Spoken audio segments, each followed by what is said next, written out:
Vous nous avez dit, mon père m'encourage à ne plus porter le voile. Donc c'est opposé lors de ma prise de décision. C'est seulement pour ça qu'on leur a interdit de porter le voile. Ce voile, on s'en sert vraiment pour masquer les vrais problèmes. Au-delà de ma petite personne, l'institution française, les lois françaises et les lois de la République. Dans cet extrait, une élève avocate de 27 ans, voilée, prend la parole face à un sénateur de la République. Mais ce n'est pas un simple échange, c'est un duel. D'un côté, une jeune femme née en banlieue qui a choisi librement de porter le voile. De l'autre, Bruno Retailleau, figure de la droite, pour qui ce voile est un symbole d'infériorisation. Ce débat n'est pas religieux, il est politique, et il expose deux visions irréconciliables de la République, de la liberté et de la France. Jusqu'où ira-t-on au nom de la laïcité? Qui décide de ce qu'une femme peut porter? Et pourquoi le voile cristallise-t-il toutes les peurs? Préparez-vous, ce face-à-face va bien au-delà du simple tissu. Il parle d'identité, de loi et d'un pays qui doute de lui-même. Les lois de la République, la Constitution française, la Convention européenne des droits de l'homme, tout ce monde-là est d'accord avec moi pour dire que ce que vous dites est totalement illégal et on ne peut pas comparer des élèves donc de l'école primaire au lycée à des étudiantes. J'ai l'impression que vous utilisez la laïcité à des fins politiques plus que un principe réellement juridique et républicain. Et moi, c'est ce qui m'inquiète. Et je me demande, parce qu'en fait, pour faire simple, la laïcité, c'est la neutralité de l'État et non des citoyens. Pour légiférer sur les élèves au sein des écoles, on a la loi de 2004. Soit. Mais pour tout ce qui concerne... Et vous la contestez, la loi de 2004 ? Absolument pas. D'accord. Absolument pas. Quand je vais aller à l'école, je retirais mon voile, je me suis jamais opposée. Je n'ai jamais causé de problème par rapport à tout ça.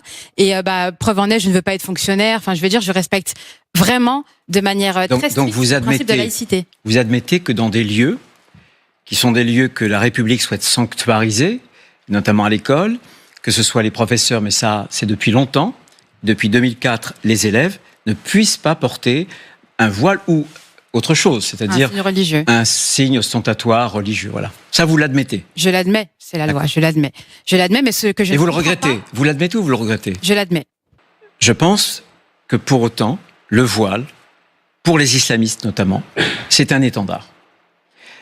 J'ai un ami qui est emprisonné en Algérie aujourd'hui, il est âgé, il a le cancer, il s'appelle Boualem Sansal.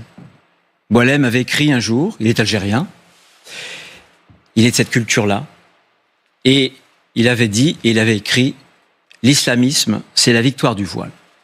Je pense que le voile est utilisé pour dire, on n'est pas comme vous, et surtout, comme un signe de l'apartheid. De ceux qui croient en un Dieu, de ceux qui croient en un autre Dieu, ou peu importe.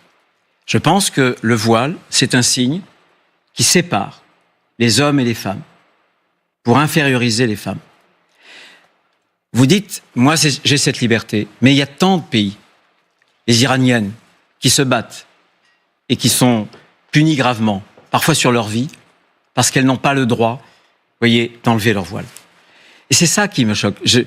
J'ai pas l'intention, David Pujadas l'a dit, c'est une proposition personnelle sur l'université, parce que je trouvais qu'il y avait une sorte de continuité. Je pense que l'école publique, l'université publique, c'est la République. Et le modèle républicain fait qu'on a des particularités, on a des foi qui sont différentes. Et ça, c'est important. Et on doit les vivre pleinement. Mais le modèle républicain fait que dans un espace commun, pour bien vivre en commun, on essaie de laisser ces particularismes, notamment qui concernent la croyance, de côté. Mais ça, pour faciliter, vous voyez, la concorde. Donc du coup, vous êtes contre le principe républicain de la laïcité. Tout ce que vous venez de dire, ça contrevient à ce principe. Ah non, c'est au contraire. C'est votre vision des choses. Non. Les frères musulmans,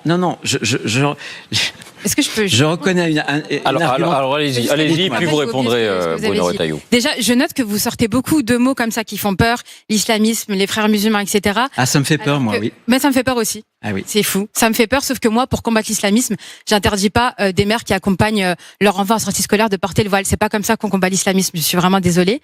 Moi, je pense qu'il y a quelques endroits, vous voyez, où on essaie de préserver les choses pour que, ensemble, finalement, il n'y ait pas trop de signes distinctifs. Mais je ne sais pas si vous avez lu cette décision du Conseil d'État, mais c'est pas du tout question d'endroit. C'est pas ça qui justifie cette décision. C'est le fait. C'est le règlement. Finalement, voilà, c'est ça. C'est la possibilité. Oui, mais c'est la possibilité d'inscrire cette règle dans le règlement. Mais ces jeunes filles qui souhaitaient porter le voile, en fait, en réalité, c'était qu'elles relevaient finalement du service public. C'est seulement pour ça qu'on leur a interdit de porter le voile. Ça n'a rien à voir avec l'endroit. Non. Mais moi, là, on s'écarte un peu du sujet parce que moi, je voulais vraiment rester sur le port du voile à l'université et sur les mères, qui accompagnent leurs enfants en sortie scolaire. J'aimerais comprendre parce que vous nous parlez de menaces et depuis tout à l'heure, j'entends vraiment des mots comme ça qui font peur et qui suscitent beaucoup d'émotions.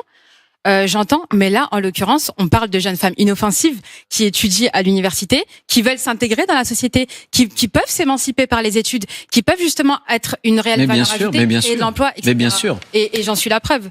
Et si vous me l'aviez interdit, si à ce moment-là le voile était interdit à l'université, je n'y serais pas allée. Donc on aurait privé une Française. Mais vous alliez quand même au lycée. Pardon ? Vous alliez au lycée, oui. Et vous quittiez votre voile. Mais en fait, le fondement de la loi de 2004, c'est on explique aux enfants qui sont mineurs, etc. On veut les protéger parce qu'ils seraient susceptibles d'être influencés par leur entourage. Il faut cesser d'infantiliser les musulmans et on peut comprendre qu'au bout d'un moment, ces femmes-là, elles prennent des décisions qui leur sont propres et qu'il n'y a pas derrière un grand barbu qui leur dit mets ton voile. Moi, je vous l'ai dit, mon père était pas d'accord. J'ai pas de frère.